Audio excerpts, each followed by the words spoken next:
Who has FPL set piece responsibility at every club? Hello and welcome to this FPL Set Piece Takers video with me, Holly Shand. In today's video, I'm going to be picking out some key set piece takers as well as delving into the unknown of which set pieces we don't know yet before finishing with the final set piece takers matrix. So make sure you're watching to the end. Thank you so much for the support on the pre-season content so far. Help me to get this one to 300 likes and subscribe to the channel. Let's get into it. Starting off at Brentford then, and there's big changes with set pieces this season because Ivan Toney is banned until January. That paves the way for Brian Mbeumo to be on penalties. So at 6.5 million for a midfielder, he looks like an excellent pick. And we have to remember as well at Brentford, he also shares corners and direct free kicks with Jensen. So he's basically going to be on all set pieces for Brentford this season. Remember, the Bees have a really nice kind run of opening fixtures, which makes him a really enticing FPL pick. Moving on to Crystal Palace, and more big changes afoot with Wilf Zaha now departed. That paves the way for Eze to take even more set piece responsibility. We believe he's on penalties, having taken one towards the end of last season with Zaha on the pitch.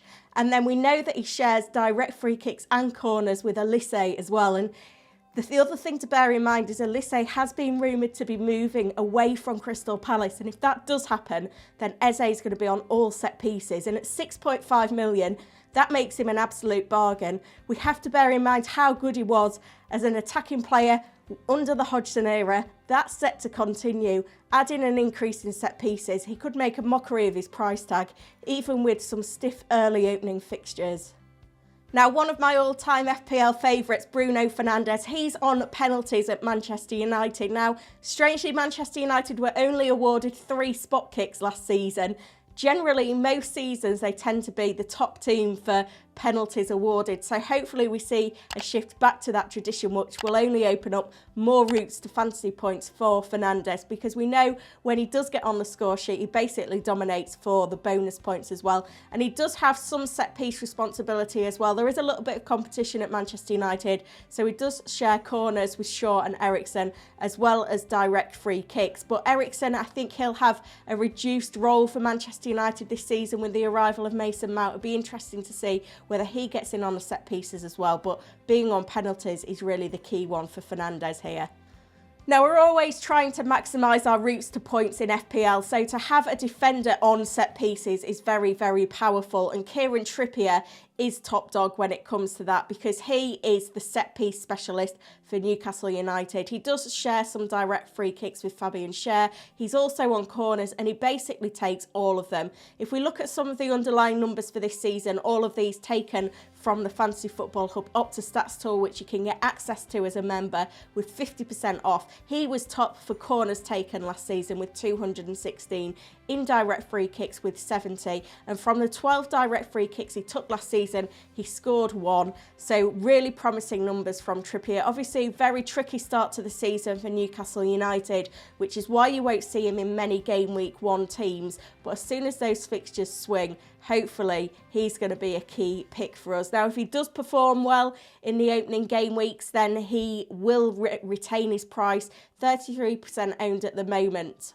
Another defender key to set pieces is Liverpool's Trent Alexander-Arnold. Not only is he moving into this inverted wing-back role in midfield, he also takes direct free kicks. He shares corner responsibility with Robertson on the opposite flank. We do see Salah competing sometimes for direct free kicks as well. But, you know, to have a defender with these extra routes to points is really, really vital. And for a player that's generally as attacking as Trent is, it's just an added bonus. Now, there are other defenders that have some set piece responsibility as well. I'm thinking of Luke Shaw at Manchester United and the Chelsea fullbacks Ben Chilwell and Reece James, and I'm going to be talking about James in just a moment. Now, when it comes to unknowns on set pieces, one of the biggest questions on FPL managers' lips is who is on penalties at Chelsea. Jorginho was their penalty taker for so long. He's moved to Arsenal. Then we had an era where it was to be shared between Havertz and Reece James. We saw Havertz taking most of them on those occasions in the final phases of last season. Obviously, he's now gone to Arsenal as well. Could we see Reece James, a defender, on penalties for Chelsea? We haven't seen something like this since Leighton Baines at Everton. Now, it may happen, it might not. We've seen Nkunku come in as a player that did used to take penalties at previous clubs. We've also got Nicholas Jackson, who's impressing in pre-season. So there are other candidates. The dream is to see Chelsea win a penalty in one of their remaining pre-season friendlies, and all of those names on the pitch, and one of them taking up the responsibility and scoring to clear that up. Another club with a contentious penalty taker is Brighton. Obviously, McAllister was on them last season, and I think he scored 6 or 7 penalties, so it really did help his points total. Now he's gone to Liverpool. Who is going to be on penalties for the Seagulls? Now, we have seen Pascal Gross take penalties in the past, so that is something that could come back into play. But we did see João Pedro take a penalty in pre-season while Gross was off the pitch and convert it. Now, if he's a player to see consistent minutes as a 5.5 million forward and be on penalties, that could be really, really attractive. But we also need to remember that the Seagulls did sign James Milner in the transfer window, and he has one of the best ever penalty records. We don't know how many minutes he's going to play for the Seagulls, but if he's on the pitch, you would think that maybe he would be given that responsibility, given his amazing record. So it's another thing that we would like to see cleared up in those pre-season friendlies.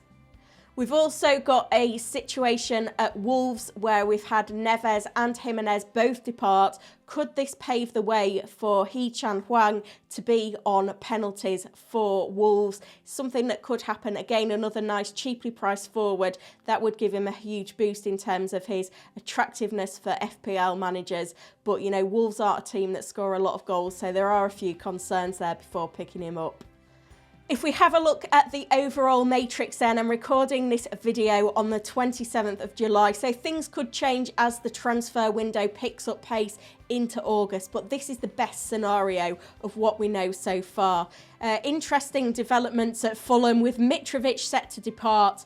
We could see Andreas on penalties as well as free kicks and corners. He had a pretty nasty ankle injury towards the end of last season though, so there's no guarantees that he'll be fit for game week 1, and he has seen a price increase to 5.5 million this season. Another name to mention is Manchester City's Kevin De Bruyne, who dominates on set pieces for them in terms of free kicks and corners.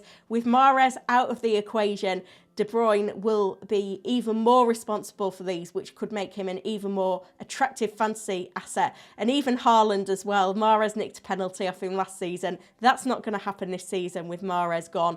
And another one to look at is Nottingham Forest Morgan Gibbs-White. Tricky opening 6 fixtures for Forest, but 2 nice home games against promoted sides in there. And he does them all. He does penalties, corners and free kicks. So at 6 million, he could be a worthy option for our FPL squads.